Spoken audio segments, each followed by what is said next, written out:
Hello everyone, welcome to Toyeen Talks. Báwo ló ṣe ń lọ lọ́dọ̀ yín? Okay, this is just a quick one. I'd like to thank you all for watching. Till I'll see you in my next video. Stay safe, stay blessed. I love you all. Bye. That lady said, that guy that wrote the comment said, one thing I will never advise a man. A man, the best women you have in your life is your mother and your sister. When I saw that comment, I remember this brother.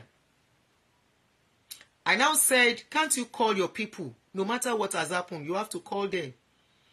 He said, Aunty Orokpombe. Say my father is even, I think he said his father is now late or something. And is the breadwinner. Nobody should call me, please. Let me put this thing on Do Not Disturb.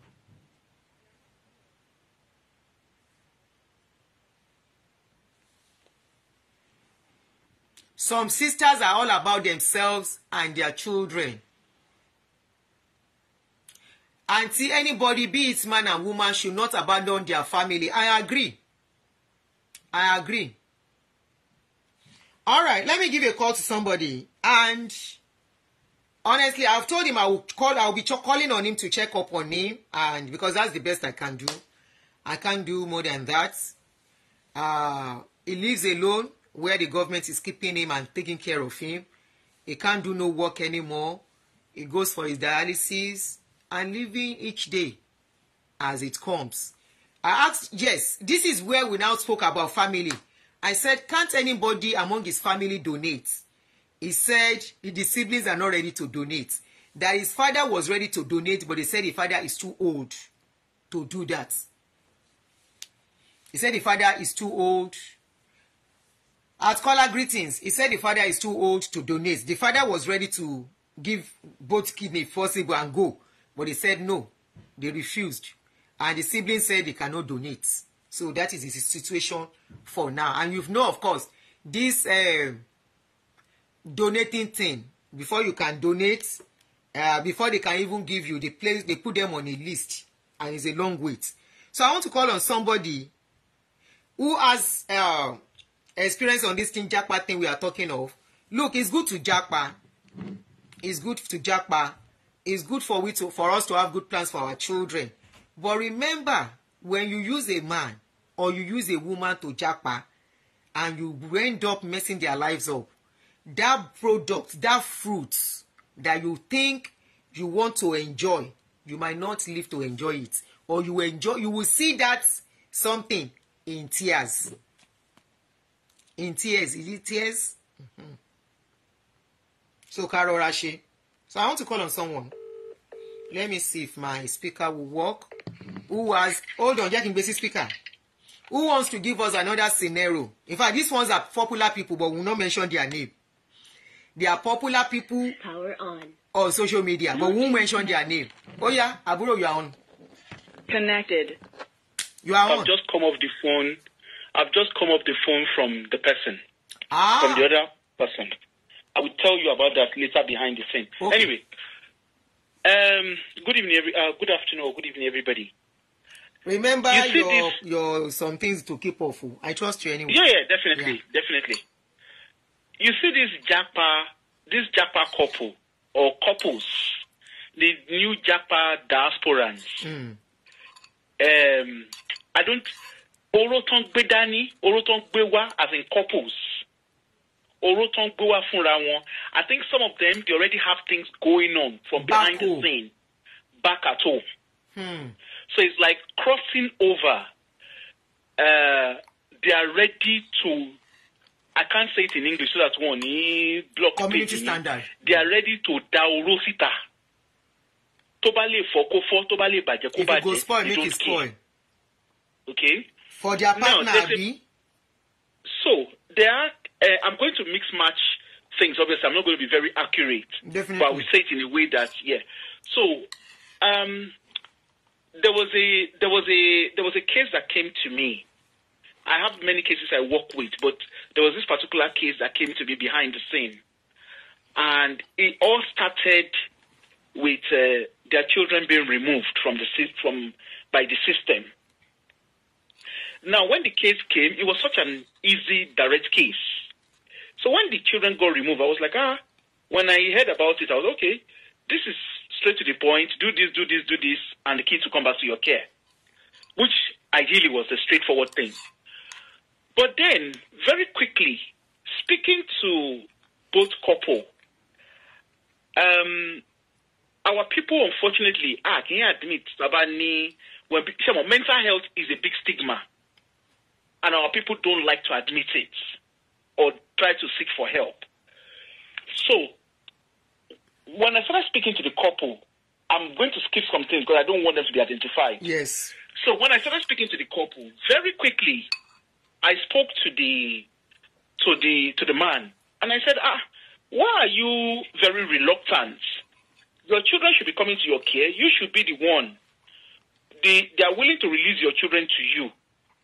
Why are you not stepping up? And you know the first thing the person said to me, he said, I don't want any wahala because my wife, the moment we got to Heathrow Airport, my wife told me, welcome to Bodo Yibo, where women have power. What? Okay? And hold on. I think that was not enough. When they got to Heathrow Airport, yes, the Heathrow wife Airport, told him, the welcome popular to Heathrow, where women have power. Yes. Now, this man, so let me kind of come back again. So this man, the wife, so they are middle-aged couple, okay? And what happened was, obviously they want a better life, like any other migrant. As in how, they want a better life for their children. Or 40s? Hello, ma? You said middle age as in 50s or 40s?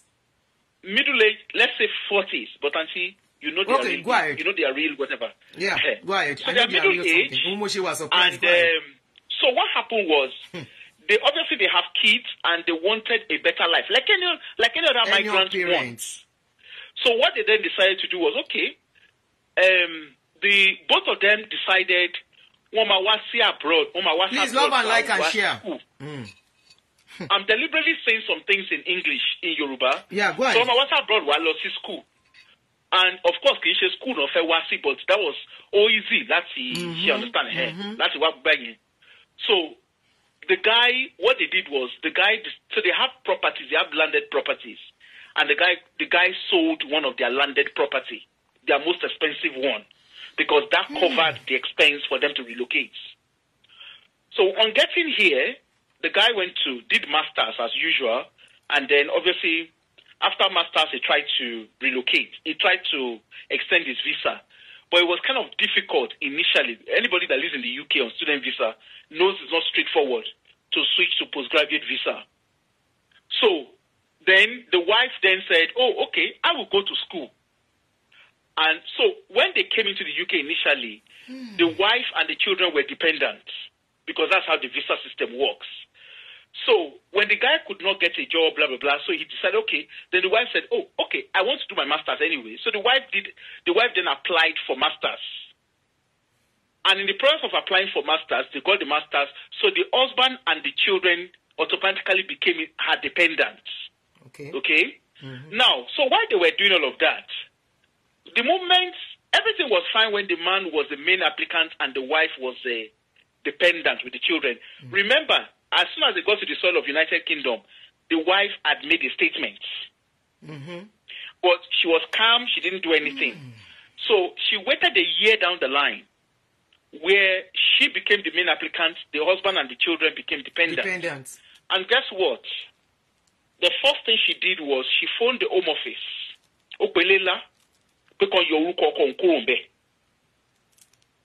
Okay. But kept the children as dependents. So of course, Home Office, hold on. She they should remove the husband's name. Yes. So I'm deliberately saying this in Yoruba. Yes. So anybody that needs to translate. Whatever you say, I can always code it to bring it out. Yeah. So what I say so Home Office, no, ọlọ́pàá kọ́ dé síwájú ilé wọn kọ́ wá sílé wọn náà bá kanlẹ̀kùn kí ló ṣẹlẹ̀ kí ló dé náà bá ní ipe anonymous reports ipe ó rape ó fipá báyàwó ẹ̀sùn ipa bíi báwo ìyàwó òun ni ìgbà wo ni gbogbo ìyẹn ṣẹlẹ̀ náà wá ní òkè àwọn sọ́rí o nǹkan tó ṣẹlẹ̀ nìyẹn àbúrò English you can use some broken so that people can understand. bó ṣe ju ankọ́ọ̀fù sí lọ́wọ́ nìyẹn. àbúrò ma English o lè lo broken. So now so they put handcuff for in hand. Now they carry the guy go police station, make the guy go talk, make go shalaye himself. So while they were shalaying, they did their front and back. They discovered that there was nothing like that. The woman come, she tell police say, "What did she talk? Say now slip of tongue.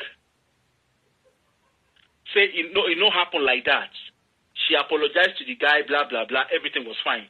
The man moved back into the house.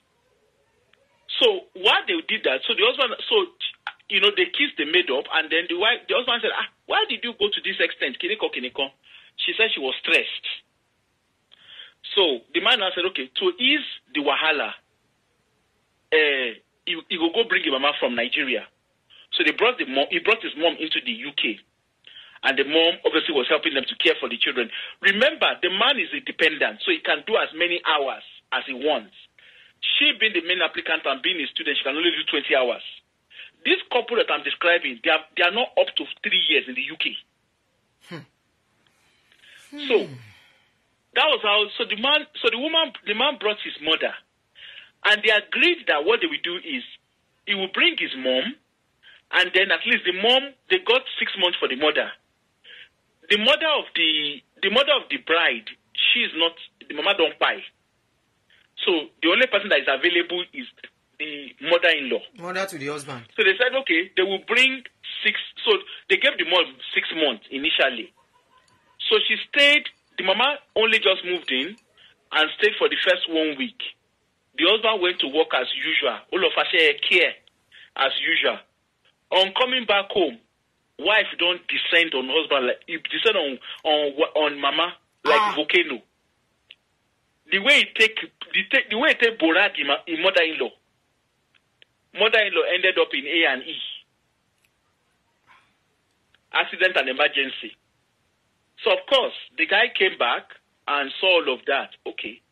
It was very obvious mama cannot stay in the house with the wife.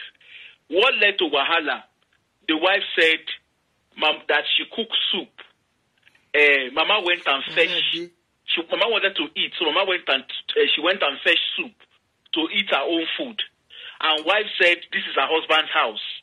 Mama does not have the rights to go and collect soup from pots.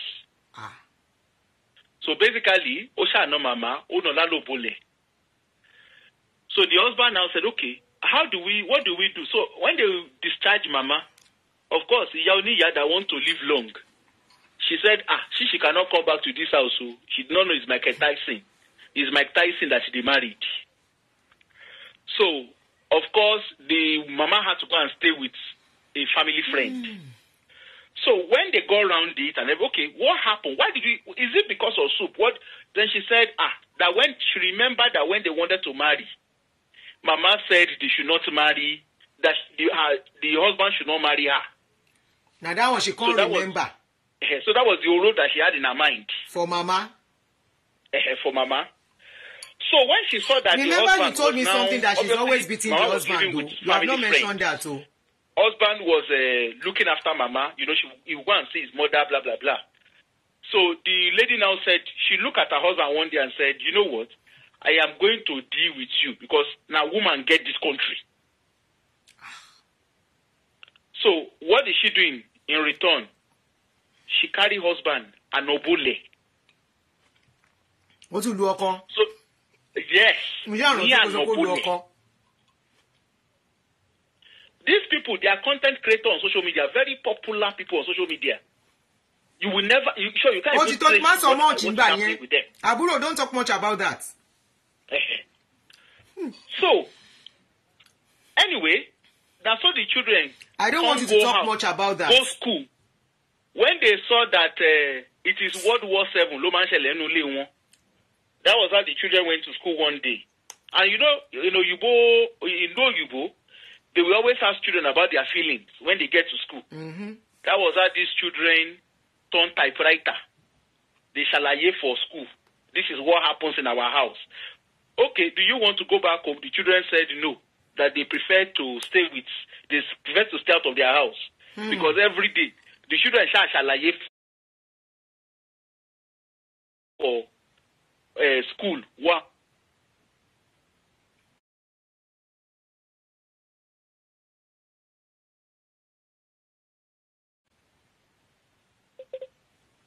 Called social service and collected the children. So when they collected the children, the parents. So of course, normal thing they will invite parents. Okay, this is what these children have said. Okay, we need to work with you to mitigate whatever the concerns are at home, because these children are being exposed to rishi bad bulls at home. So the wife told husband.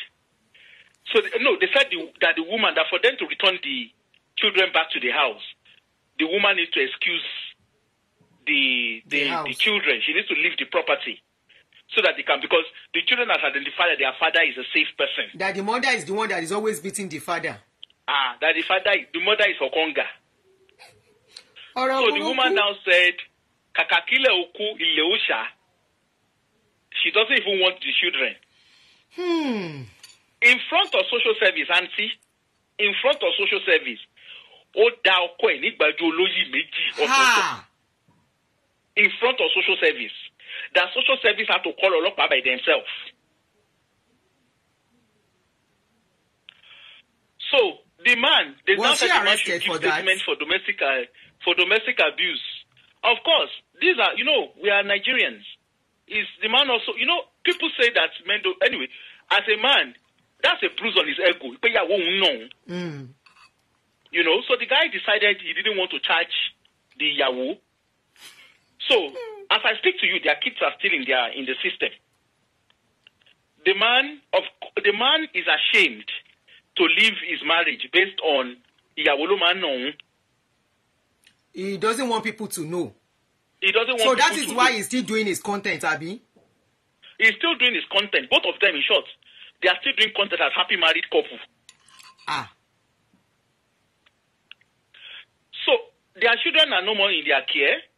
The woman says she would rather that the children stay where they are than for them to return the children to the man alone. Both of them they are comfortable still living together with what is going on with them. The man, Aunty, if I'm being honest with you, because I know so much about it, the man is not comfortable living with the woman. But the woman has told the man, if he tries to divorce a parent, bó ti parọ́ lẹ́ẹ̀kan rí now. Ó ti parọ́ lẹ́ẹ̀kan rí, Aunty. Ẹ wá mọ̀ nǹkan tó wá ń ṣe. Ṣẹ́mi pé gbogbo bá ṣe máa ń bára wọn ṣe whatever the bedroom. Àṣeyàwó máa ń record. Nǹkan tí mo fẹ́ sọ ni pé kó máa pé probably she has started recording. Kai. Tọkọ ò dẹ̀ mọ̀. Kìíní ti freeze. So, ṣé ń gbọ́? Yeah. So ìgbà tọkọ decide, ẹ wá mọ̀ nǹkan tó bí ọkọ ṣe mọ̀ ní pé ìgbà tọkọ wá decide pé òun fẹ́ divorce, she understand. Níyàwó bá gbé counter divorce jáde bó ṣe present videos fún lawyer ẹ̀ nìyẹn. So kì í ṣọ̀rọ̀ divorce nìkan náà bá ní tó bá jẹ́ nǹkan báyìí ló ń ṣe fún ìyàwó ẹ̀, àṣé òun fipá bá ìyàwó ẹ̀ lò pọ̀. Ìyàwó ló ní kọ́kọ́ máa ṣe bí DSL àbí kí náà ń porúkọ rough kìíní tó máa ń ṣe. Ìyàwó ló ní kọ́kọ́ máa ṣe fóun. Ẹ ti understand bẹ́ẹ̀ yẹn. So na the matter we still dey settle.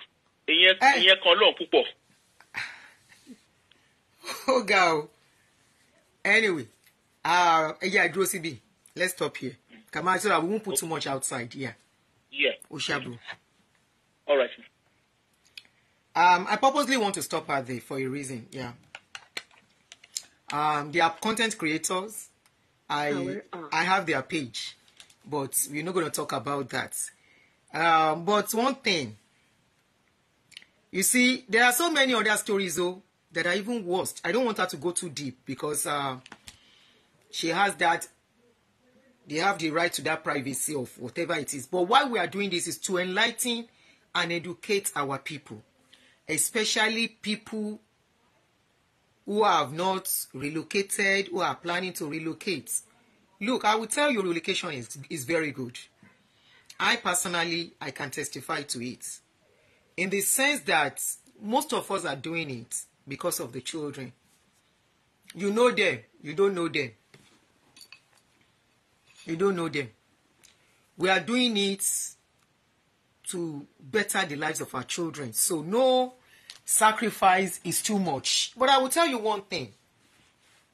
You see, no, she has finished. She's not talking again. I don't want her to talk much. I have a reason for stopping her. I have my reason for stopping her. She has access to all of Bubukini. She calls me, a lot of them every day. Oh yeah, come and feed me. I will report you to my aburo. Anyway, don't stress me, Yomi. Aburo mi wa ba mi gboko e kúrò lórí page for now. Ba mi lọ fún ní kíní yẹn ṣe. So, let's leave it there. Okay, please. I don't want her to talk too much. Our job is more important than whatever we are doing. And I will not be selfish and say because I'm doing show so that is enough for us to get some point from. Now, what is my point in all of this? You see, as a man back home, let me start from you men. As a man back home, I'm going to speak the truth that you will not like now. As a man back home, how you treat your wife matters a lot. Let me tell you the truth. Why most of these women get to this place and they become something else. A woman you have been treating very well back home. Of course, you guys will have issues once in a while. There is no big deal to that one. If you have been treating a woman badly back home, you know you have wounded that woman.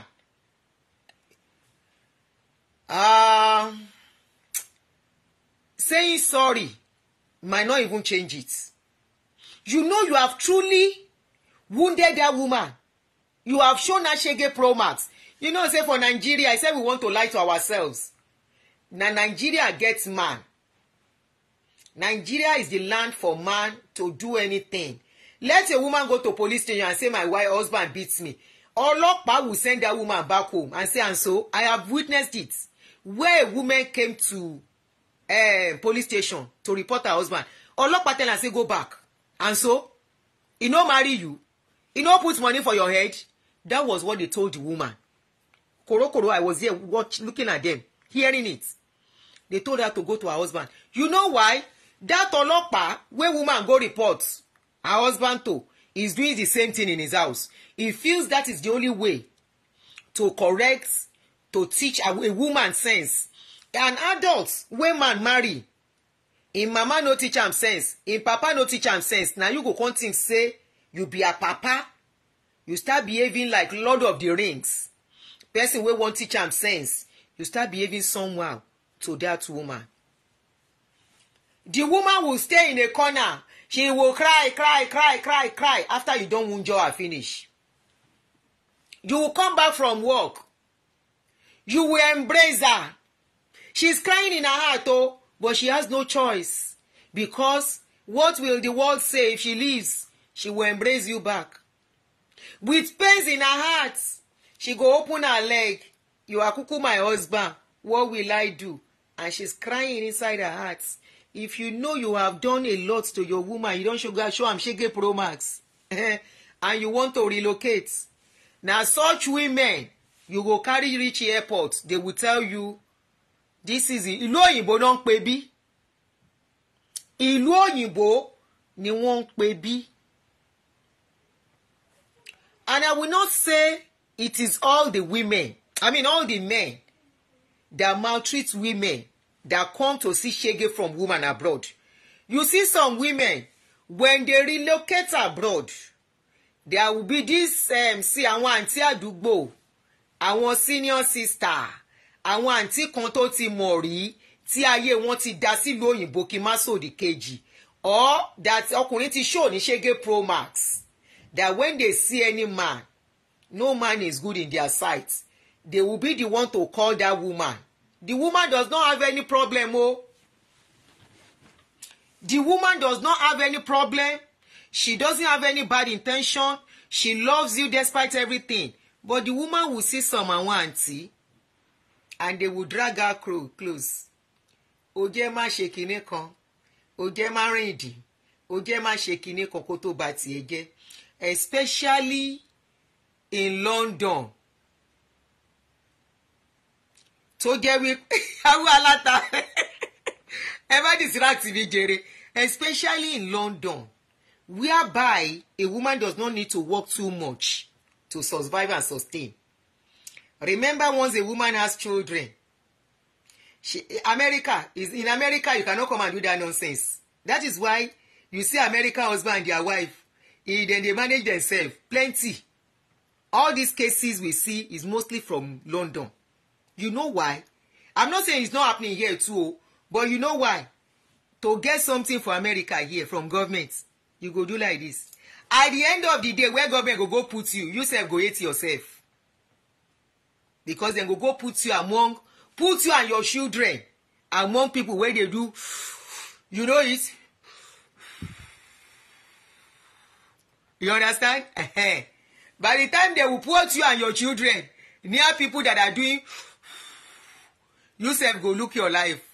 Because that is why most of them, the children will turn bad at the end of the day. But for London, government get plenty house for them. Then get money where they go give them on weekly basis. Then get money where they go come say make the woman no work plenty. Some then go say make the woman no work safe, say because the children are small. If you are going to London, you are going to London, and you will say, I want to go to London. And you wake up and find yourself in London. Somebody said, you are now talking, if not for God that is living in me, I would have done also my husband. I would have done shege for my husband. I look at Nigeria's situation and left him to God. Not every woman have that. Àwọn amugbo caucus, God bless you. God bless you. And any woman wey love herself will not allow them, especially in this our own place. Maybe in London they can give them good accommodation.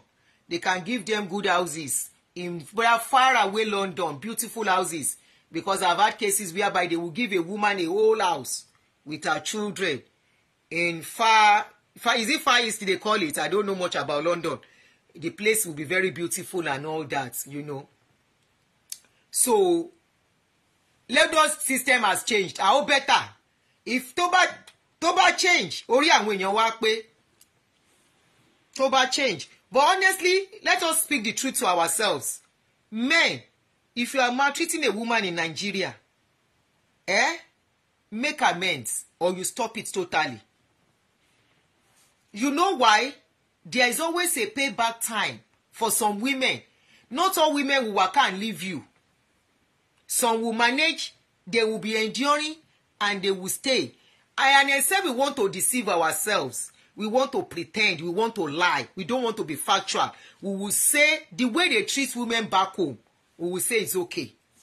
It's not. We all know it is not. A woman does not have voice back home. A woman does not have opinion back home. A woman is not even regarded as a person. You will hear, I have had men, educated men, but Obinrin lásán. I have had that. And that is very, very bad. Ṣé obìnrin ò ń ṣèyàn ni? Ẹlòmíì á wò, alóbìnrin lásán. Those are insults you pass on. Even your own mother, if you look at it, your mother is a woman. That means she's a somebody lásán too, including your sisters. The day you start regarding women as somebody like you, not obìnrin lásán lásán. That way we will make the world a better place. Ẹ̀yin ọkùnrin gan máa nísinmi. Ṣebí a man comment on my page this morning. He said I have one wife and I'm treating her very well. The guy was bold enough to come and write it there. He never said àwọn obìnrin burúkú. That shows that kind of a man. You will know wípé obìnrin tó ẹni tó appreciate obìnrin ni. Immediately níyàwó méjì náà, they will talk well about a woman. But when you will see some talk about, see, as if obìnrin is not somebody. Obìnrin is a nobody. Obìnrin is a nothing. Oti, you have spoken a lot of things. Sí obìnrin yẹn. Oti gbé ní ọkàn. Oti foró sí lọ́kàn. You now pack your bag and baggages. You are coming to a country where she will be the one to dictate the piper. Play the piper and dictate the tune. You now think, even if she doesn't know the way, some people will not call her one day and show her. There was a woman who told me, pé ọkọ woman lu òun bí now. Ọkùnrin mi go bẹ̀rù orí ààrẹ. So if I will say the truth, you may not like me. Some men don't love themselves. Ìlú òyìnbó, you are beating a woman in abroad. If you love yourself, will you do that? No, you don't. Knowing fully that, ọlọ́pàá ò gbọdọ̀ mú ẹ for that. Knowing that if you are caught, it can even affect your income, your daily job, tó fi ń jẹun, that makes you a man. Because without money, there is no man. Without that any power, owó náà ń pè lọ́kùnrin. Gbogbo ọkùnrin tó ń gbọ́ mi lọ́rùn láàárọ̀ yìí, gbogbo nǹkan tẹ́ máa fi jẹ́ ọkọ lórí aya kó má wọ́n yín. Owó àti ó kejì. You get it? No ń pè lọ́kùnrin. You now bring a woman to abroad. Oh, ní ṣe mẹ̀dọ̀. In as much as you have decided to come together, it is the time of bonding. It is the time of rectifying. Àti lékè tó kẹ́rù kúrò gan. Tẹ́ bá ti mọ̀, once you know you are planning things like that, you start calming down. Because you are saying you want to walk this journey. You now come. So let's speak that truth. If you have a wounded lion in your house, think. Women may not like this one too. If you have a woman, a wounded woman, tó ti wound burúkú, ní ilé, back home Nigeria, before you start planning jackpot together, have a rethink. I am saying this because I have brothers, I have sons. Have a rethink. I'm still coming back to Obinrin o. Mo yìí máa fún yín ti yín. So as a man, please think. If you know there is a woman, tẹ́jọ́ wà nílé, please share this with that's your brother back home. Share it with them. It is not in packing load. There was a video that was circulating some times ago. Even another one, they sent one to me yesterday, where a lady, she oti go bonkers. Ìlú òyìnbó comes with his own problem already. Kema atuwale comfort ara yín as couple. Kema le comfort ara yín, kema le wà ńbẹ̀ fúnra yín, kema le jẹ́ pé you are there for each other to make life beautiful for both of you. You now get there, ìjà, let's continue. Does it make sense? Then why did you come together? Why?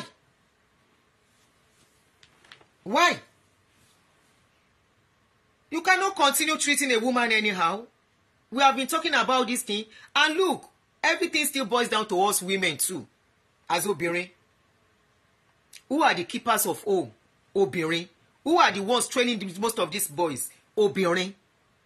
If you look at it, most of our ọkùnrin, Obinrin ló tọ́jú wọn. Then you wonder, how did they become this way? Is it that they were not instilled the right principle, the right moral about how to treat women? Some, they saw their father the way the father is treating their children and their mother. Our generation should make that correction. We should see in the next generation, by the time some of us are 70, we are 80, we should be seeing a better generation where the male children are doing better. where the female children are doing better. Not the female children being vindictive. Not the male one saying, I don't want to have anything to do with women. There is no how. We will do with each other. We are not created to be loner. We are not created to stay alone. Of course, some people can manage it, maybe because they have children already. But for a man, men are not created to stay alone. Men. Even women when say I stay alone, then they chop somebody codedly. So forget it. Codedly, they are chopping somebody. Whether na somebody husband, they sneaky. They go do the thing. They are chopping indirectly. So make corrections. If you are planning to japa, you are back home. Please think about it. That woman you want to japa with. We are hearing too many cases. I have purposely stopped this, my sister. I am being fed with stories of this kind of a thing almost on a daily basis. What is going on, especially among these japa where they plenty for London. What is going on? How then they collect their children? And you know, you both don't want born pikin. So it's an opportunity for them to adopt. They don't get pikin be that. And they will make sure they enter those children's head. So the children will say they don't want to go back. The children will look at you as enemy. They will put a lot into their head. They will prefer their foster parents than you. And you know what? These people talk about they carry on like nothing is happening on social media. So in other words, both the man and the woman, now money be their priority to japa. And the way I see it, it is not about giving their children a good life anymore. If something like that is happening and they are still carrying on their content, that reminds me, that content we saw where that lady said it's your passport paper, you won't believe that those people were creating content. You see the nonsense that our people are using to create content. That video that was circulating, we just saw their page, but me, I will never follow that kind of page. So you come to social media to come and lie to people, and you were working on our emotions. We were even cursing the woman, abusing the woman that she tore the husband's passport. We never knew it was a content. What sort of rubbish content is that?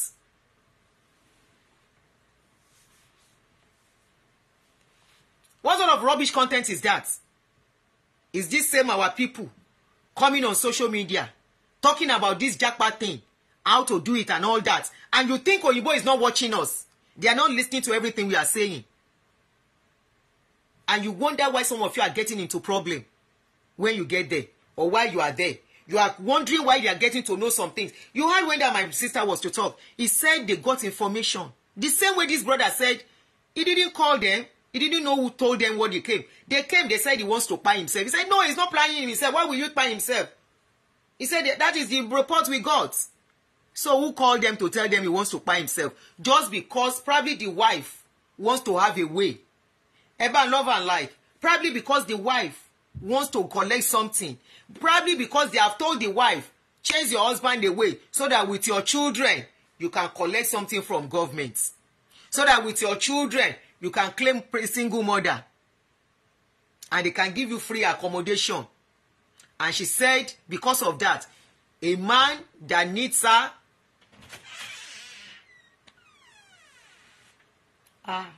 what did you say, me? Marco. Why? Marco. Why did you take a bath? Because you know me, only. Marco.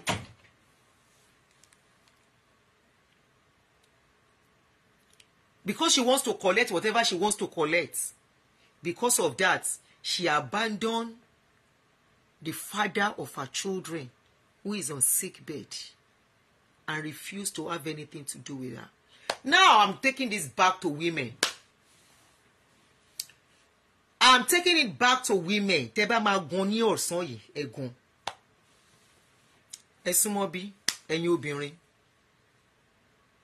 Ẹ ní oró nínú, some of you. Not every woman, no. The way I've talked, not every man too. Why will you wait tó dìgbà tí èèyàn ń kú lọ, and that is the time you think that person deserves punishment? It's just a question. Number one, I am going to say some painful things there in like. I have seen the scenario play out.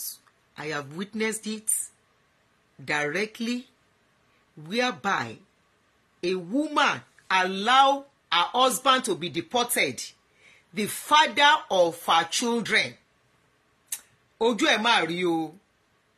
Ojú ẹni tí mo sọ yìí máa rí o.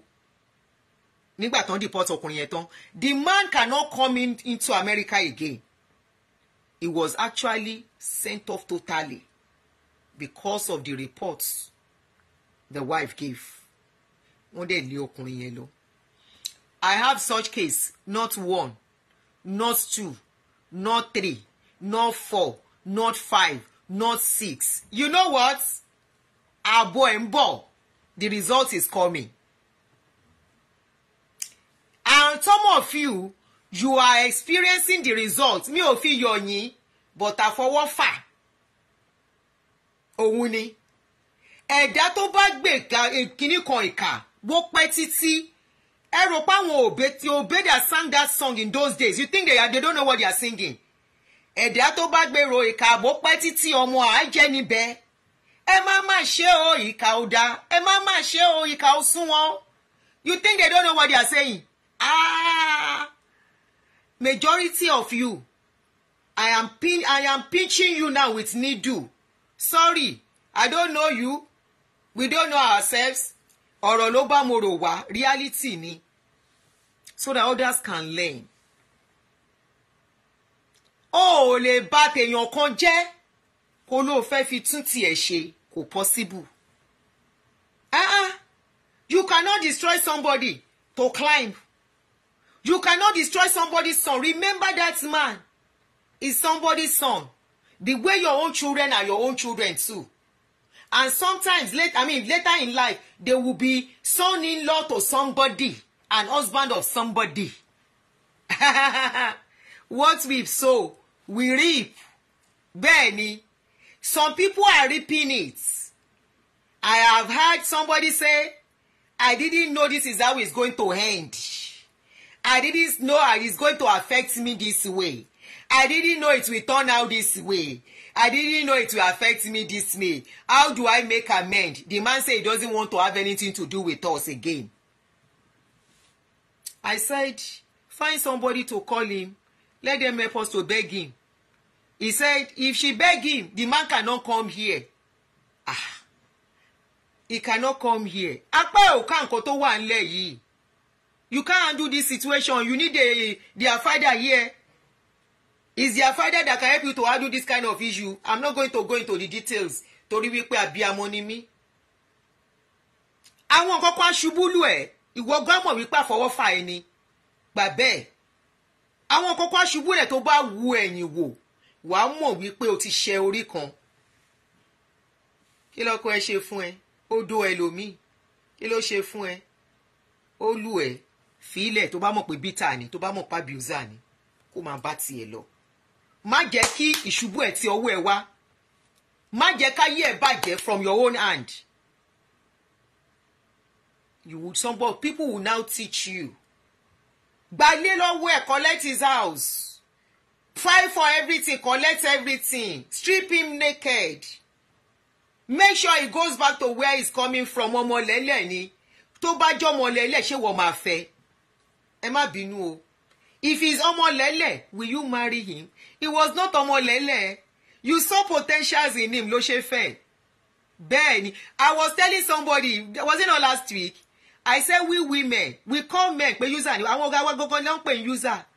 I said when we see a man that is dating us, when we will be dating, we know we are not the only one the man has. Fi ọkùnrin yẹn lẹ́ ń gbà yẹn. We did all we could to make sure we are the one that enter his house.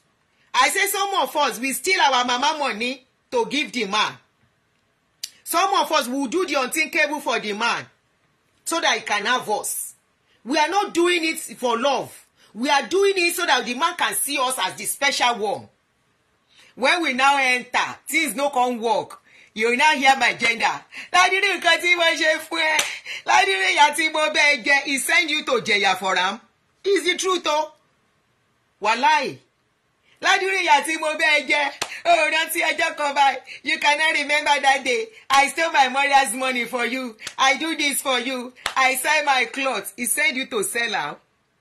Even if he tell you to sell am, you have the right to say, I don't want to sell. If you are not doing it for selfish means, those are the things you carry in your heart when the man now misbehave. And he didn't misbehave. He does what ọkùnrin ṣe ni. Yeah, ó wà painful, but ọkùnrin, you will now say, all the thing I do for you, I did this for you, if not for me. No, if the man does not have potential, you saw potentials in him. You saw that this one, is a graduate, he has a master in this, he will have shared his plan with you and some of the things he wants to do. And you say, eléyìí kò ní dójú tì mí. Yeah. Do like olóyìnbó. Now guy go be at a point. I put my head. Now so we women they do. We are not doing it all for love, all for love, all for you. You know that song? It is to win the heart of the man so that I need lele. Is to be with the man so I need lele. It is for the man to see us as the best among all his other women, all his other girlfriends. At that time that we were dating, he has other girlfriend, but we refuse to leave. We refuse to go. And we refuse to be bitter. So what stops you after marriage? He has girlfriend. Why do you have to be bitter about that? It's painful, I know. Cheating is painful to anybody. But remember, you endured him as your boyfriend with other girlfriend in those days. You didn't go. You didn't leave him. You didn't fight him. Because you know if you fight at that time, he go run for you. You hide your character. Ó ṣe wá jẹ́ wípé after marriage, Aunty Adunni, I disagree with this one. Some of you, if them beg us to marry them new, wọ́n lè beg yín náà, but trust me, a lot of Obinrin, trust me, tó bá beg yín to marry, are you telling me that time you are the only one, Tony?